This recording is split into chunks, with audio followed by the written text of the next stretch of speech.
ASMR video. Today I've got some fairy tales for you.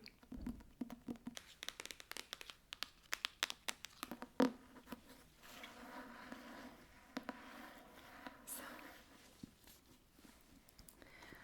I want to create a series where I read some Grimm fairy tales in the original German.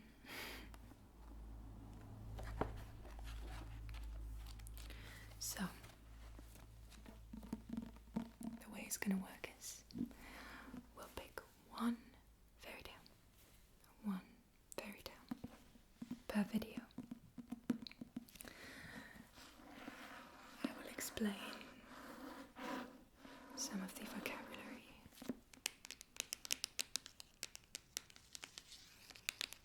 This book has got some lovely illustrations as well. Like you see, there's little Red Riding Hood on the cover. She's got a beautiful red hood. A lovely bouquet of flowers.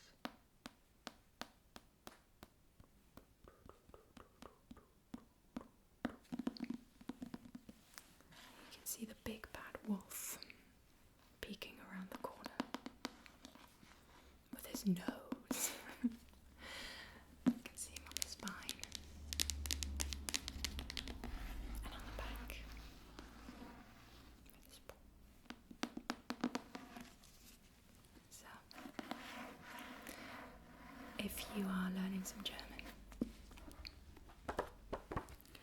I will explain some of the vocabulary before we begin the story. But if you don't speak any German, that's okay. That's okay. You can just listen to the rambles.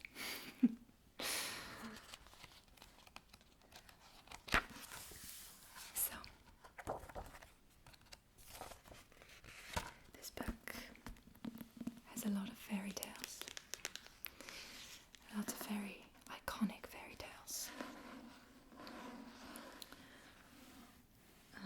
Very famous ones like Little Red Riding Hood, Cinderella, Sleeping Beauty. But there's also lots and lots very obscure ones that I've never heard of. So it'll be so fun to explore these with you. If you've got any favorites from your childhood, let me know. Let me know. I'd be happy to make a video. So today's very first fairy tale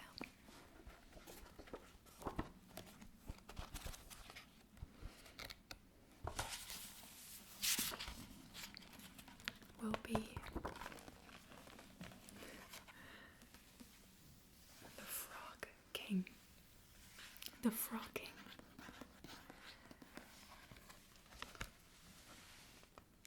Der Froschkönig. Der Froschkönig. You can see him sitting in the corner with a golden ball and his little crown.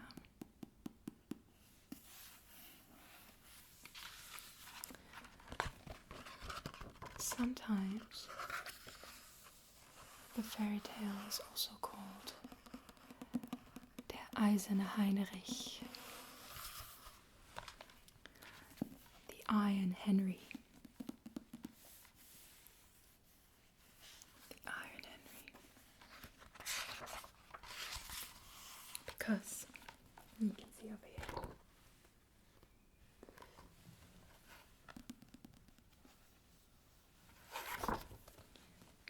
king who gets turned into a frog by the evil witch. His best friend and servant, Heinrich, is so heartbroken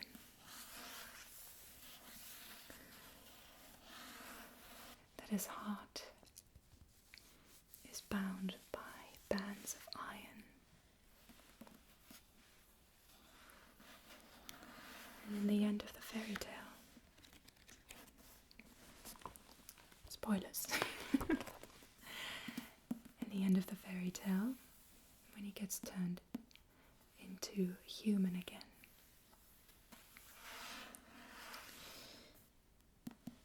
his best friend Heinrich is so happy that the bands of iron break. They break.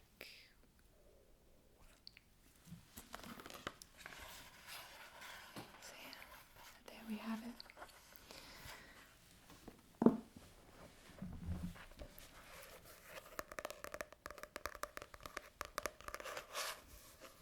I've got some vocabulary for you.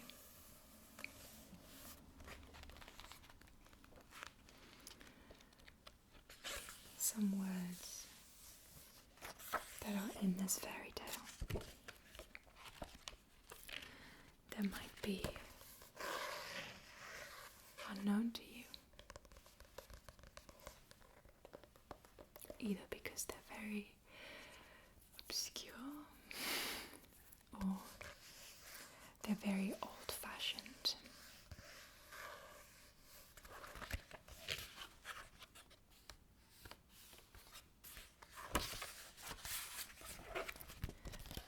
So I've written down some words, some vocabulary that are in this fairy tale in German.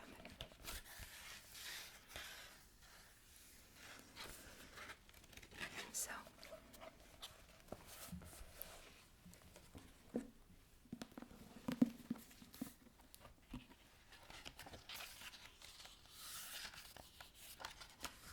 the first word is Schloss. Schloss, which means castle.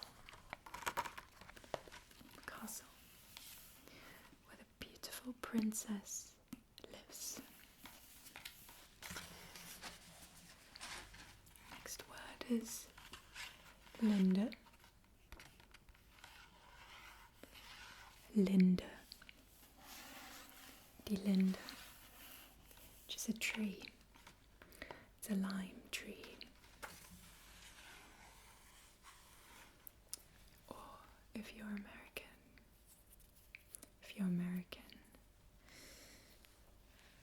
it's a linden tree.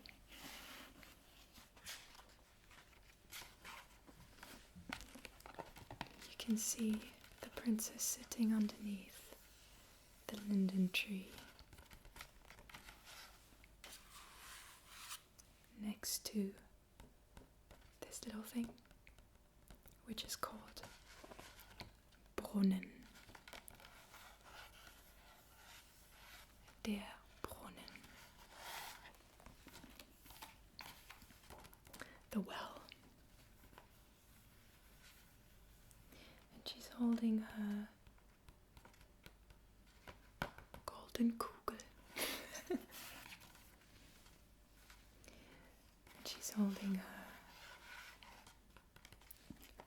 gold ball or sphere that she plays with. Die goldene Kugel. Die goldene Kugel. But she drops it in the well. And the well is deep. Tief. Tief. Very deep.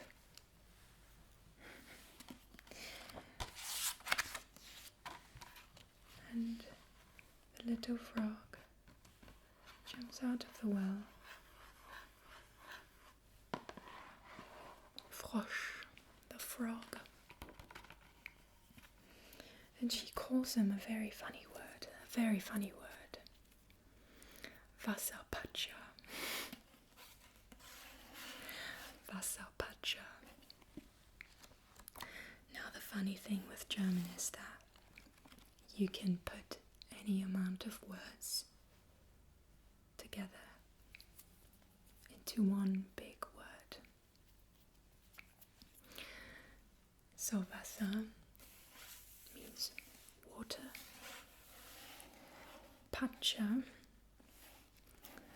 is something like a splasher, somebody who makes a splash. Here's the Wasserpatscher, the water splasher.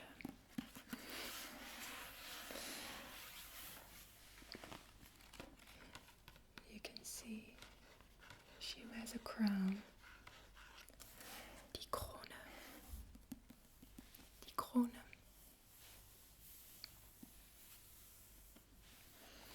And she is the king's daughter, which means Königstochter.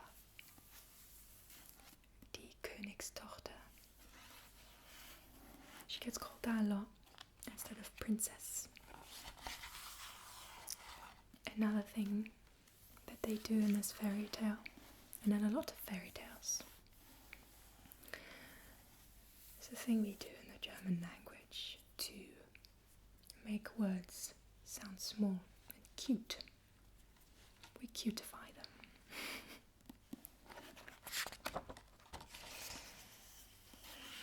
So when the frog requests, in return of fetching the ball,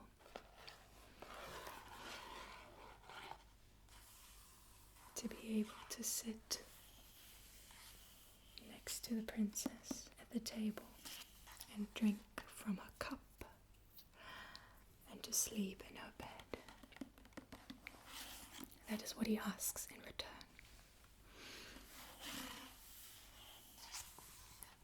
He doesn't say Tisch, Becher and Bett. He adds a little syllable at the ends of those words. Line. So Tisch becomes Tischlein. Becher becomes Becherlein. And Bett becomes Bettlein.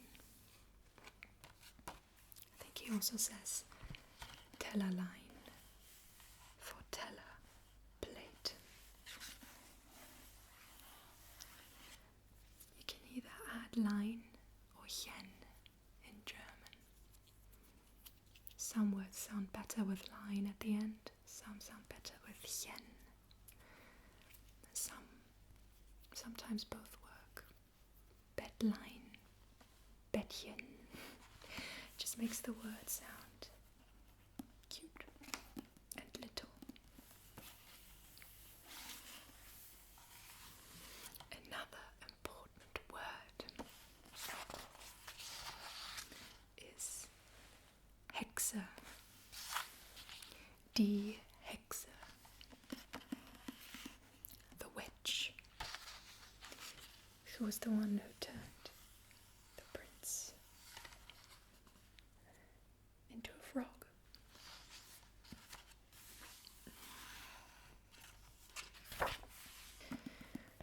Another thing I wanted to tell you about this fairy tale that is very different from the version that we know, that lots of people know, where the princess, she allegedly kisses the frog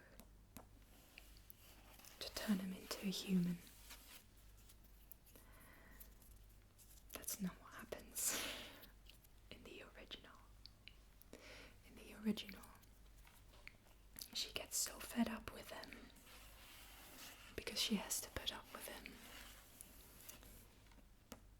She grabs him and then throws him. She throws him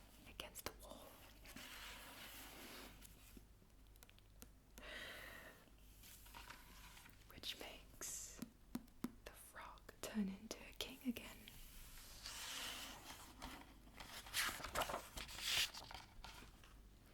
That's just one example of how a lot of the original Grimm fairy tales are very different, more brutal, darker than the versions we know nowadays. The Disney-fied versions. So, you can settle down now. And I will read to you Der Froschkönig. Der Froschkönig.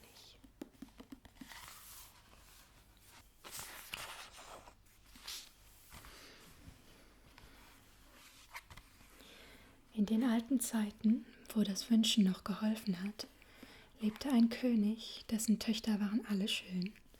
Aber die jüngste war so schön, dass die Sonne selber, die doch so vieles gesehen hat, sich verwunderte, so oft sie ihr ins Gesicht schien. Nahe bei dem Schlosse des Königs lag ein großer, dunkler Wald, und in dem Walde unter einer alten Linde war ein Brunnen. Wenn nun der Tag recht heiß war, so ging das Königskind hinaus in den Wald und setzte sich an den Rand des kühlen Brunnens. Und wenn sie Langeweile hatte, so nahm sie eine goldene Kugel, warf sie in die Höhe und fing sie wieder, und das war ihr liebstes Spielwerk. Nun trug es sich einmal zu, dass die goldene Kugel der Königstochter nicht in ihr Händchen fiel, das sie in die Höhe gehalten hatte, sondern vorbei auf die Erde schlug und geradezu ins Wasser hineinrollte. Die Königstochter folgte ihr mit den Augen nach, aber die Kugel verschwand, und der Brunnen war tief, so tief, dass man keinen Grund sah. Da fing sie an zu weinen und weinte immer lauter und konnte sich gar nicht trösten. Und wie sie so klagte, rief ihr jemand zu: »Was hast du vor, Königstochter? Du schreist ja, dass sich ein Stein erbarmen möchte.« Sie sah sich um, woher die Stimme käme. Da erblickte sie einen Frosch, der seinen dicken, hässlichen Kopf aus dem Wasser streckte. »Ach, du bist's, alter Wasserpatscher«, sagte sie. »Ich weine über meine goldene Kugel, die mir in den Brunnen hinabgefallen ist.« »Sei still und weine nicht«, antwortete der Frosch. »Ich kann wohl Rat schaffen, aber was gibst du mir, wenn ich dein Spielwerk wieder heraufhole?« »Was du haben willst, liebster Frosch«, sagte sie. »Meine Kleider, meine Perlen und Edelsteine, auch noch die goldene Krone, die ich trage.« Der Frosch antwortete: »Deine Kleider, deine Perlen und Edelsteine, deine goldene Krone, die mag ich nicht. Aber wenn du mich lieb haben willst, und ich soll dein Geselle und Spielkamerad sein, an deinem Tischlein neben dir sitzen, von deinem goldenen Tellerlein essen, aus deinem Becherlein trinken, in dein Bettlein schlafen. Wenn du mir das versprichst, so will ich hinuntersteigen und dir die goldene Kugel wieder heraufholen.« »Ach ja«, sagte sie, »ich verspreche dir alles, was du willst, wenn du mir nur die goldene Kugel wiederbringst.« Sie dachte aber, was der einfältige Frosch schwätzt. Der sitzt im Wasser bei seinesgleichen und quakt und kann keines Menschen Geselle sein. Der Frosch, als er die Zusage erhalten hatte, tauchte seinen Kopf hinunter und sank hinab.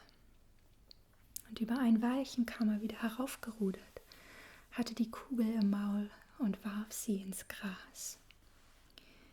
Die Königstochter war voll Freude, als sie ihr schönes Spielwerk wieder erblickte, hob es auf und sprang damit fort. »Warte, warte«, rief der Frosch, »nimm mich mit, ich kann nicht so laufen wie du.« Aber was half ihm, dass er ihr sein Quack-Quack so laut nachschrie, als er konnte? Sie hörte nicht darauf, eilte nach Haus und hatte bald den armen Frosch vergessen, der wieder in seinen Brunnen hinabsteigen musste.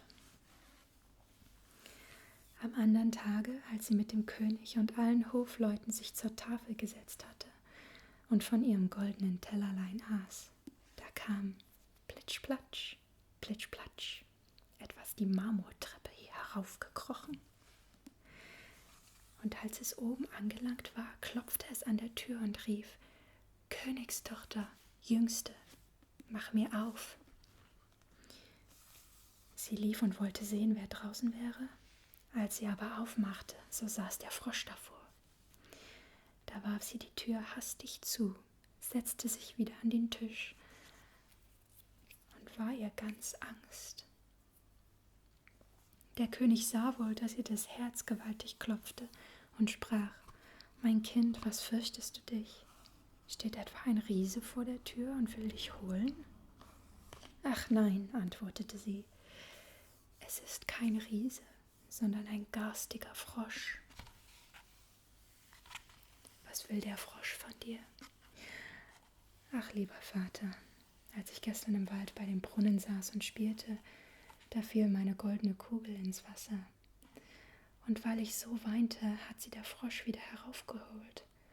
Und weil er es durchaus verlangte, so versprach ich ihm, er sollte mein Geselle werden. Ich dachte aber nimmermehr, dass er aus seinem Wasser heraus könnte. Nun ist er draußen und will zu mir herein.« Indem klopfte es zum 2. Mal und rief: »Königstochter, Jüngste, mach mir auf.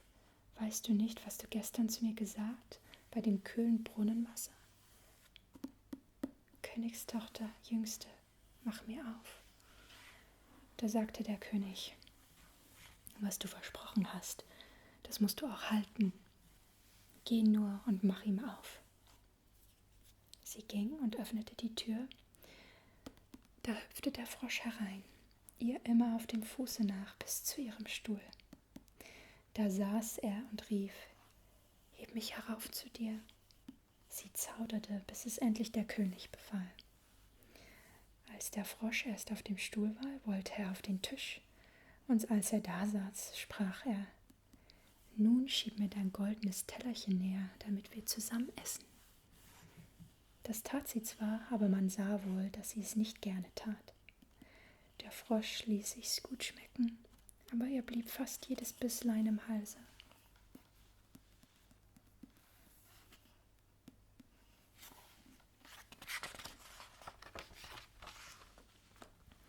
Endlich sprach er: »Ich habe mich satt gegessen und bin müde. Nun trag mich in dein Kämmerlein und mach dein seidenen Bettlein zurecht.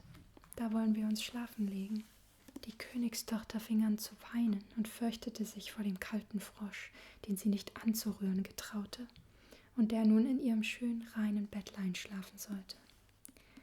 Der König aber war zornig und sprach: »Wer dir geholfen hat, als du in der Not warst, den sollst du hernach nicht verachten.« Da packte sie ihn mit 2 Fingern und trug ihn hinauf und setzte ihn in eine Ecke.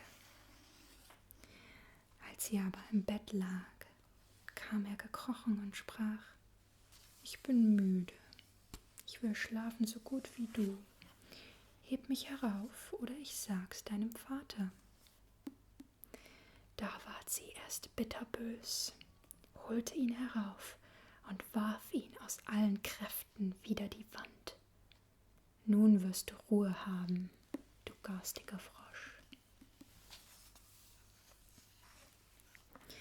Als er aber herabfiel, war er kein Frosch, sondern ein Königssohn mit schönen, freundlichen Augen. Der war nun nach ihres Vaters Willen ihr lieber Geselle und Gemahl. Da erzählte er ihr, er wäre von einer bösen Hexe verwünscht worden, und niemand hätte ihn aus dem Brunnen erlösen können als sie allein. Und morgen wollten sie zusammen in sein Reich gehen. Dann schliefen sie ein, Und am anderen Morgen, als die Sonne sie aufweckte, kam ein Wagen herangefahren, mit 8 weißen Pferden bespannt. Die hatten weiße Straußfedern auf dem Kopf und gingen in goldenen Ketten. Und hinten stand der Diener des jungen Königs. Das war der treue Heinrich. Der treue Heinrich hatte sich so betrübt, als sein Herr war in einen Frosch verwandelt worden, dass er 3 eiserne Bande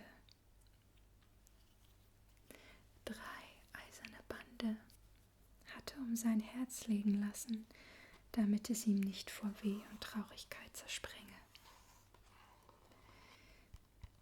Der Wagen aber sollte den jungen König in sein Reich abholen. Der treue Heinrich hob beide hinein, stellte sich wieder hinten auf und war voller Freude über die Erlösung. Und als sie ein Stück Wegs gefahren waren, hörte der Königssohn, dass es hinter ihm krachte, als wäre etwas zerbrochen. Da drehte er sich um und rief: »Heinrich, der Wagen bricht.« »Nein, Herr, der Wagen nicht. Es ist ein Band von meinem Herzen, das da lag in großen Schmerzen, als ihr in dem Brunnen saßt, als ihr ein Frosch wart.« Noch einmal und noch einmal krachte es auf dem Weg, und der Königssohn meinte immer, der Wagen bräche, und es waren doch nur die Bande, die vom Herzen des treuen Heinrich absprangen, weil sein Herr erlöst und glücklich war.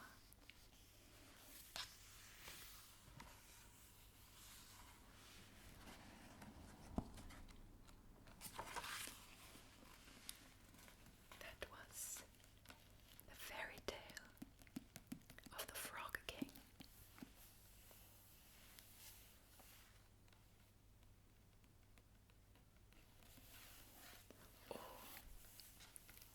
Henry,